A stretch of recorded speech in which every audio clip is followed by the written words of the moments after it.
BFM Business, Intégral Placement, idée de placement. Et on accueille Vincent Kutkovitch. Bonjour Vincent. Bonjour monsieur. Merci de nous avoir rejoint, directeur général de bienprévoir.fr. Et on va parler immobilier avec vous. On va essayer de regarder si cette véritable passion patrimoniale française a des raisons de se poursuivre, ou bien si on est à un point où il faudrait peut-être arbitrer, vendre. Votre sentiment, c'est quoi? Notre sentiment, c'est qu'on est peut-être à un moment historique dans le patrimoine des Français, puisqu'il y a pas mal de signes, si on les interprète bien, qui peuvent nous laisser penser que c'est peut-être le moment, effectivement, de commencer à diversifier un peu son patrimoine, de céder une partie de son immobilier locatif, notamment, et peut-être plus pour les personnes qui ont déjà profité ces dernières années des possibilités d'endettement et qui aujourd'hui se retrouvent dans une situation où ils n'ont pas nécessairement besoin de faire un effet de levier. Je m'adresse plutôt là, finalement, aux personnes de plus de 50 ans qui ont déjà financé leur immobilier et qui peuvent finalement reprendre leur plus-value maintenant.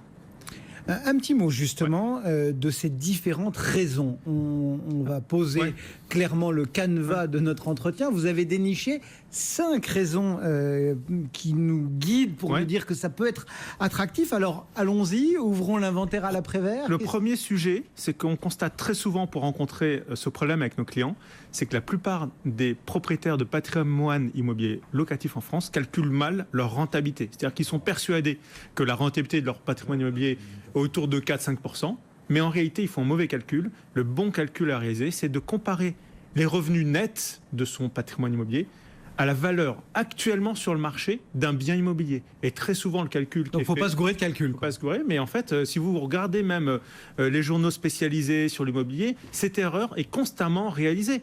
Pourquoi ? Parce qu'il faut pouvoir comparer le rendement d'un bien immobilier avec un autre actif. Et comparer ce rendement par rapport à un autre actif passe par le fait qu'il faut constamment avoir dans le dénominateur de son ratio, la valeur actuellement sur le marché de ce bien. Et donc, si on fait ce calcul-là, au lieu d'avoir du 4-5% aujourd'hui, avec la hausse des prix qu'on a connue ces dernières années, on va y revenir après, on est plutôt sur des rendements de 1,5%. Et donc, un bien immobilier qui nécessite autant d'efforts en termes de gestion, de maintenance, de rénovation, finalement, pour obtenir 1,5% aujourd'hui, c'est le rendement d'un fonds. Donc, il faut être réaliste sur la rentabilité. Voilà. Ça, c'est le premier. Ne pas se tromper sur le calcul. Deuxième raison. Deuxième raison, c'est qu'aujourd'hui, on a pas mal de signaux quand même, lorsqu'on les agrège, qui peuvent nous faire penser qu'on est au plus haut d'un marché de l'immobilier. Alors, au plus haut sur le niveau des prix, certes, mais également sur le nombre de transactions. Et ce qui, moi, me préoccupe, c'est qu'à un moment, le nombre de transactions diminue, que ce soit beaucoup plus difficile de vendre dans les mois qui viennent, et qu'à ce moment-là, on se dise, bon, moi, j'ai passé, c'est dommage, j'aurais dû en profiter plus tôt. Il y a quand même toujours une pénurie d'offres, en fait.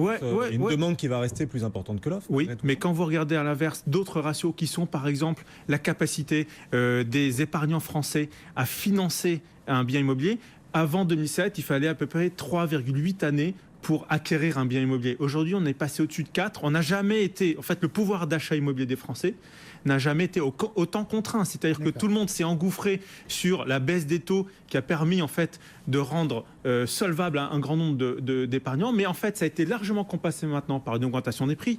On a Bordeaux qui a augmenté de 13% sur 12 mois, Paris qui est autour de 8%, Lyon autour de 8%.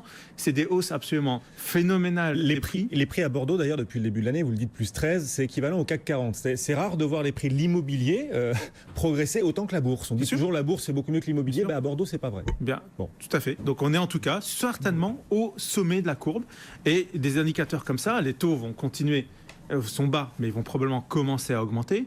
Et lorsque les taux vont commencer, même s'ils augmentent légèrement, il est probable qu'à ce moment-là, le nombre de transactions diminue, que l'effet d'emballement qu'on a connu jusqu'à présent devienne plus compliqué à gérer pour les épargnants. Est-ce qu'il faut parler aussi de fiscalité ? Parce que, inévitablement, lorsqu'on parle immobilier, on s'est bien aperçu que l'impôt sur la fortune, il allait se concentrer sur l'immobilier.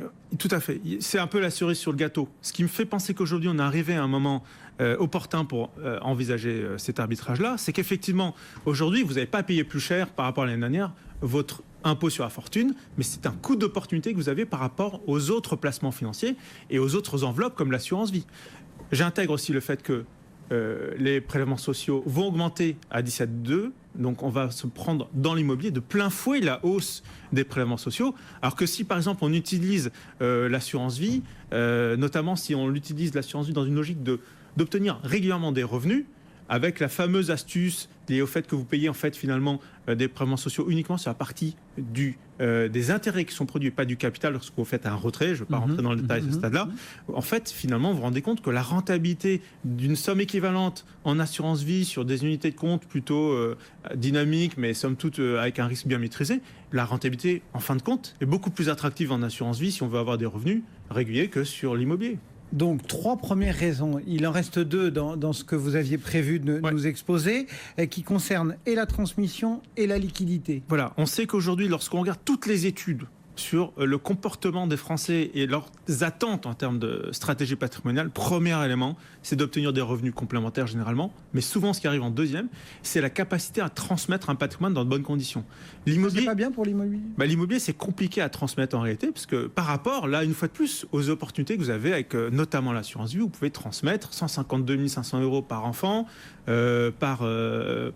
par membre du foyer d'une certaine manière, par parent, par enfant. Par bénéficiaire, voilà. Même des amis, oui. Oui, tout à fait. Alors que cette capacité de transmission est beaucoup plus compliquée dans l'immobilier lorsque vous avez un bien ou un patrimoine immobilier. Alors, je ne dis pas qu'il faut céder tous l'immobilier, je dis juste qu'il faut un peu penser à diversifier. On sait que les Français sont très attachés à l'immobilier, il y en a peut-être un peu trop parfois dans le patrimoine. Et aujourd'hui, je pense qu'on est arrivé effectivement à un certain nombre d'éléments de synthèse. Il y a un précipité qui est en train de se créer qui fait qu'il faut prendre conscience de cet aspect-là. Et le dernier point... c'est la liquidité. Bon, la liquidité, c'est évident. On reproche souvent à l'immobilier. Vous avez vos enfants qui décident d'aller faire une année d'études aux États-Unis, ça va vous coûter 50 000, 60 000 euros. Comment vous faites lorsque vous avez un bien immobilier pour lui donner 50 000 euros pour aller financer ces études-là ? Avec un contrat d'assurance vie, vous n'avez même pas besoin de racheter votre contrat. Vous faites une avance et vous réglez le problème. Donc finalement, ça démontre. Alors, vous avez peut-être trouvé que je suis un peu trop pro contrat d'assurance vie, mais aujourd'hui, il y a vraiment cette question à se poser au regard de tous ces éléments fiscaux. En tout cas, là, on a 5 facteurs tout à fait. À appliquer, une grille de lecture en 5 thèmes à appliquer à notre patrimoine pour savoir si effectivement on est conquis par votre idée.